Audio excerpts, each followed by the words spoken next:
Hey guys, this is Jay Calderon with Jay Unboxing here giving you a personal prediction for Leigh Wood versus Mauricio Lara. And of course, this is just my take. Your predictions can be left down in the comments section below.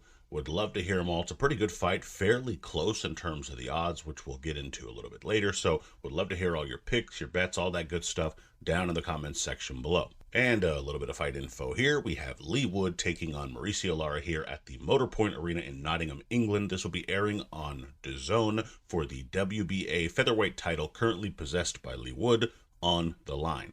Now, this could be a damn good fight, or it could be a blowout. Both fighters have the heart to fight this one out if necessary, but both have also stopped 3 of their last 4 opponents.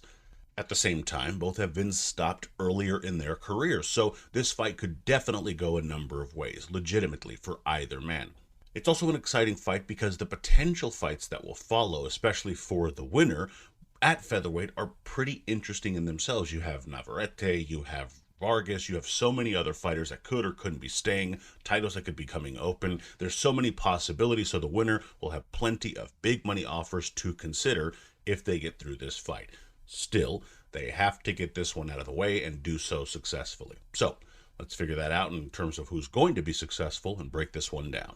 Starting with Wood. For Wood to win, I think you want to get the jab busy. Now, yes, you're going to want to land the right hand or even the left if you switch. You will switch stances sometimes, especially during exchanges. But the jab is going to set all of that up, and it will be important to Wood's success on the night, especially when you consider the fact that Lara likes to loop a lot of his shots. This is going to allow for you to kind of push him back, reset, make him miss with some of those bigger winging shots, and potentially tire him out as well while you're still scoring and setting up your own work. This also helps you get deeper into the fight where you can hopefully weather the storm that he might bring forth initially, which I think ultimately helps your chances in this fight. The longer you can make this fight go, the better, which of course leads me to that second key. And that key, of course, is weather the early storm. Lara has a few late stoppages, but it's usually early in the fight where he's going to get you. For the most part, it's within that 6-7 range or before. That's just where it is. I think for Wood, you want to take this fight late in order to at least test if he can carry that power late and give yourself a chance to work into this contest. Furthermore, it's going to give yourself a chance to get accustomed to that power. If you get caught with something early, like you did against Michael Conlan, where Conlan, quite frankly, doesn't even have great power, but it was enough definitely to put you over, you just don't want to give Lara those kind of chances with someone as heavy-handed as himself. Instead, get used to the power a bit more. Not too much, don't want to get caught all the time, but just enough so that you know what you're facing and that, again, you're kind of getting through those early stages. As the fight progresses, his shots will get wider, will get slower, and you, who have more late fight stoppages than Lara really does, certainly, especially at this later point in your career, you'll have a better chance of then putting some hurt on him as he's perhaps a little more winded, a bit more tired, and you might just be coming into your own in terms of trying to really put some hurt on him. And finally, keep your shots straight. This is pretty simple, pretty pivotal, though, in my opinion, as well. You need to get those shots there faster than Lara is. He might have the heavier hands. You have to be faster. That's kind of the way this works. They punch harder. You got to get there quicker to make your stuff count. Furthermore, Lara likes to walk in a bit. This will be something that he can walk into, kind of creating that double impact and making it a bit more hurtful. As I've mentioned, he does like to loop those shots, so if you can get there faster, all the better for you. This is really your best chance to try to match his firepower. While you have similar KO ratios, even though Lara might be a bit heavier handed, this kind of double impact is a way that you can walk him into a shot and make your power matter just as much, if not more, than your counterparts. Now, switching over to Lara. For Lara to win, I think you want to work the overhand left. Wood has been hurt by a left hand. He's been dropped pretty severely by a left hand, and by a puncher in Conlan, as I mentioned, who's not nearly as heavy-handed as Lara. You have a good left hand. This is certainly something you're going to want to do, and I think if you can kind of arc it over the top, all the better. It'll be from a trajectory he doesn't expect and certainly can help land for you. You're going to look to step in anyway. This is just a better weapon that you can utilize in those moments to try and make it count and really put some hurt on him. This will also allow you to push Wood back, where he will be less effective on the back foot as you continue to press forward, where you will be more effective, of course, and that's what you're looking to do if you're Lara. So certainly a shot that you want to get going. Earlier the better, and the more you can land it, the better chance you have of getting your man out of there on the night. I would also say don't load up on punches. You can telegraph your shots a bit too much. They can be a bit too windy, a bit too loopy. That has to be, to some degree at least, mitigated in this fight.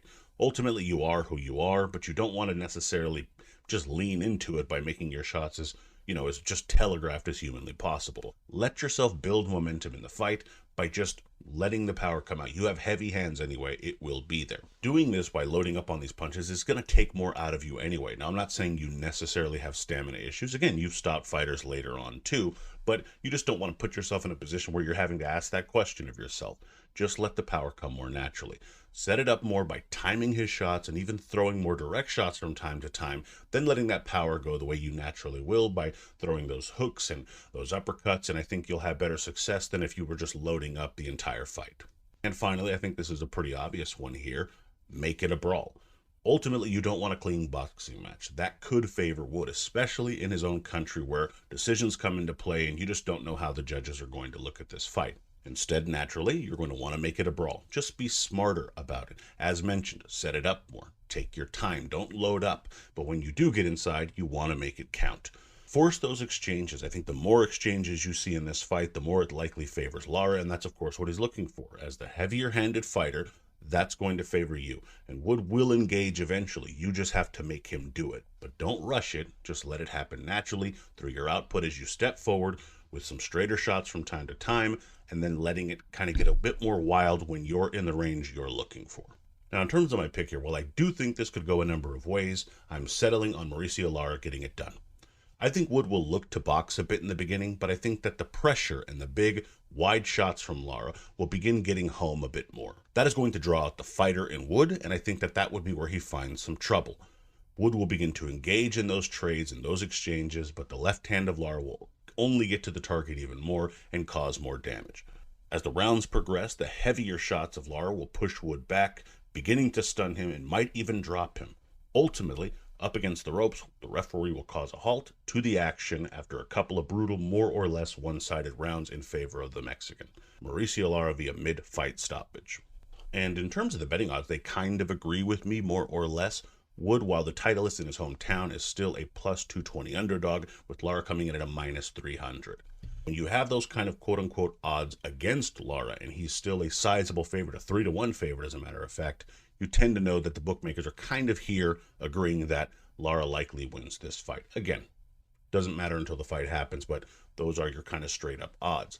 If you do see something in Wood or just don't think that Lara is particularly special, plus 220 is not a bad odd to pick up. I do think 300 is a little too wide for Lara because, again, I do think this fight could go a number of ways, especially if it does go into the hands of the judges. But Wood, I think, has some value if you happen to think that maybe he just pulls this one off, or maybe you just think other people overrate Lara. Either of those scenarios, and you certainly have some odds to look at. As is usually the case, the more interesting odds, in my opinion, is the over-under here, which is set at a 5.5, which is really showing you that they think this fight will be explosive as well. The over is coming in at a minus 130, with the under coming in at a minus 110, and that's about where I thought this fight would end. I mean, to be honest, I was, before even knowing that odd, thought this fight would end around the 6th or 7th round, which is why I would probably favor an over.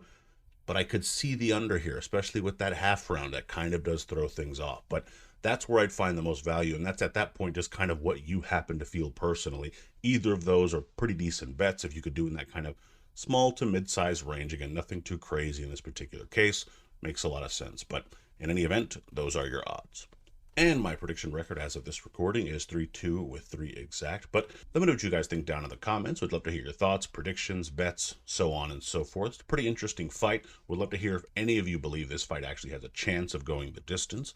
Most do not. So go ahead and leave all your bets, your predictions, like I said, down there in the comments. Please be sure to like, share, follow, and of course, would appreciate if you guys subscribed. A lot of you aren't subscribed that do listen. Would love if you guys did. Please follow me on Twitter at jcalderon_JOB, and you can email me at junboxing@gmail.com. Would love to hear from you there. Also, be sure to check out junboxing.com for schedule, results, betting odds, news, rankings, all that good stuff.